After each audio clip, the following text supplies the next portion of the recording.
Welcome to day 3 of my 12 days of DIY gift ideas. Today's gift idea is an adorable little treat bag, gift bag that is the perfect size to fit lip balm inside. But don't limit yourself to thinking about using this for lip balm only.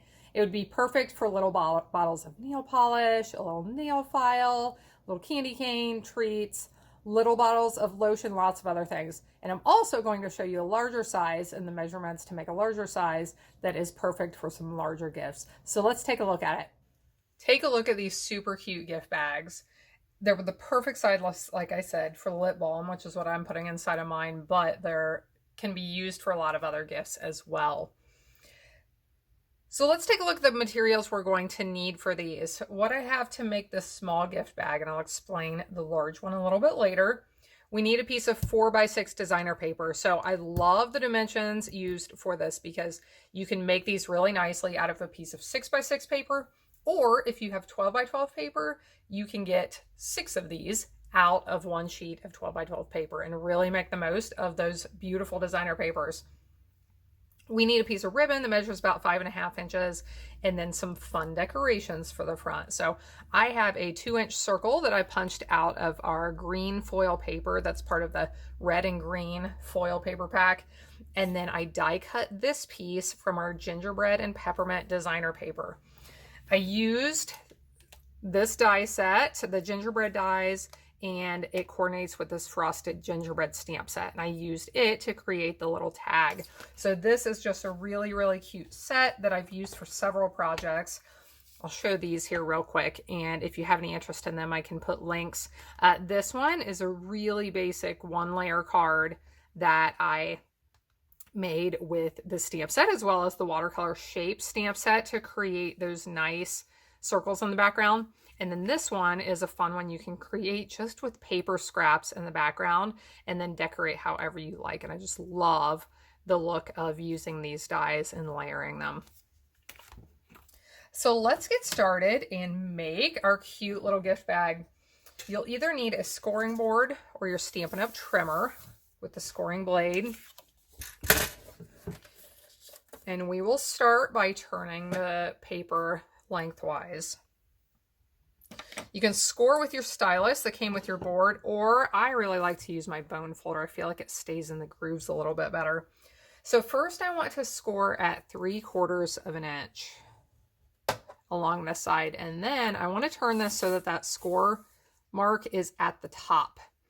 And I am going to do score marks at 1 3/4 of an inch and 3.5 inches. And then I need to do one more thing. I need to make a couple of score lines just down to this horizontal one. We're not going to go the whole way. We're just going down to this horizontal score mark. And these are going to be at 7/8 of an inch and 2 5/8.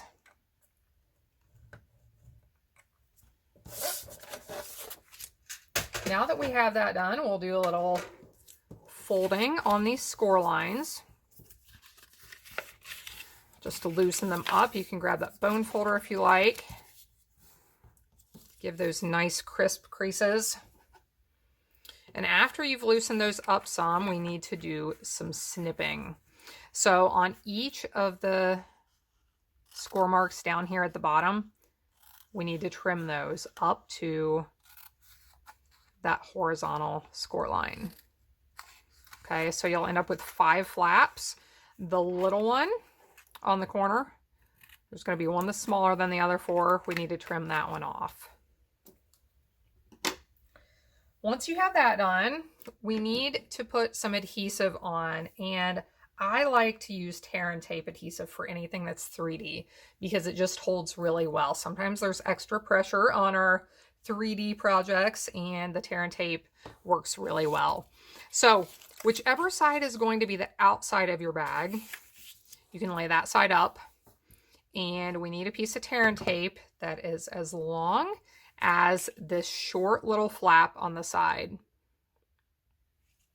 I like to put this as close to the score line as I can because if you do that, it is going to do a really good job of holding everything together. So we'll lay that on there.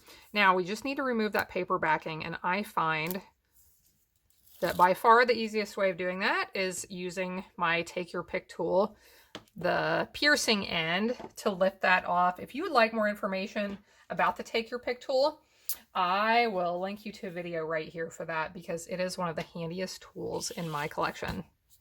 Okay, now I am actually going to flip this over and fold that side flap up so that it doesn't stick to my work surface, of course.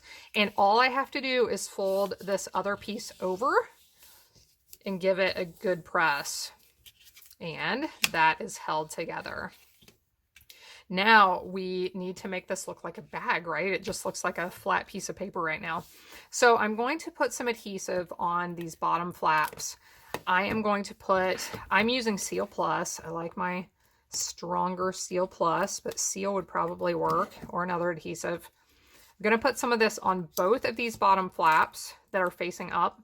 And then I'm going to fold them up a little bit so I can see these other flaps.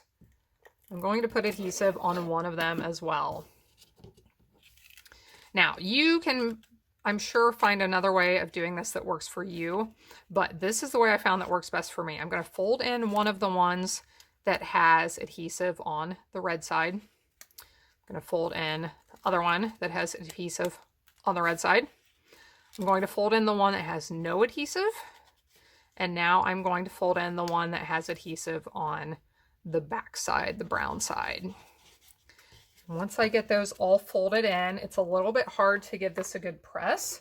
So what I did was use my bone folder to insert in there and press that bottom against my finger to make sure those are stuck nice and tight. I have a little flap hanging off. There we go. We'll cut that off. So here we go. This is the base of our bag. Now, to get that really cute tag shape with the hole at the top, what we need is our fancy tag topper punch. I just love this punch. There are so many neat things you can do with this punch. You can make bookmarks and all kinds of really easy treat bags and 3D projects. So give that a good punch. When you insert that up into the punch, rock it back and forth a little bit until you can tell that it feels like it's straight, like that top is flat against the top of the punch before you punch it. So we have that ready. We can decorate it. So I am going to put my circle on with some Seal Plus because this does have some pressure on it. So I think I ended up curving it after everything was together, but put that on, put this cute snowflake. I just really like how this gingerbread and peppermint designer paper coordinates with those dies. So this is adorable. And all I had to do was use the die to die cut it out of that paper. Attach my Happy Holidays greeting. Here's another use for this Take Your Pick tool. Like I said, I use it for all sorts of things, but it's really handy to remove that paper backing from the dimensionals as well. So now I'm going to fold my ribbon in half. Of course, before you do this, you will want to insert your gift into the bag. This is where I did a little encouraging. I stuck my finger in there to try and open the bag up and just pushed on these pieces to curve those front pieces a little bit, just to make everything work together. So we'll fold this in half. After you have your gift inside, insert this ribbon from the front to the back through that loop.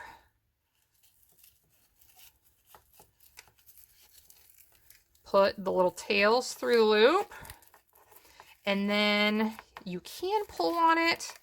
You do want to be really careful with this to make sure that you don't tear that paper. So there you go, a really, really cute gift bag. Now let me give you the dimensions for the larger one for the lotion bottle.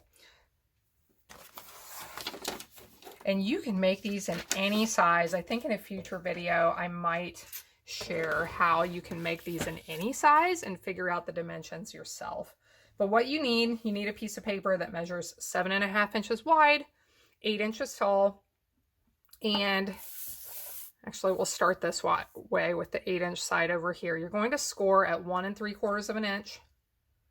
Then you are going to turn that piece to the top. You're going to score at 1/2 inch, 4 inches, 1/2 inch and 4 inches, and then you're going to do your half scores at 2 1/4 and 5 3/4, and then you will prepare the rest of it the exact same way as what I showed you with the small one. So thanks so much for watching along. You can find links to the products I used in the video description below. Please give me a thumbs up, drop a comment below, please subscribe to my channel while you're here. I hope you have a blessed day, and I hope you'll be back again next time when I'll be here helping you to hand make with love.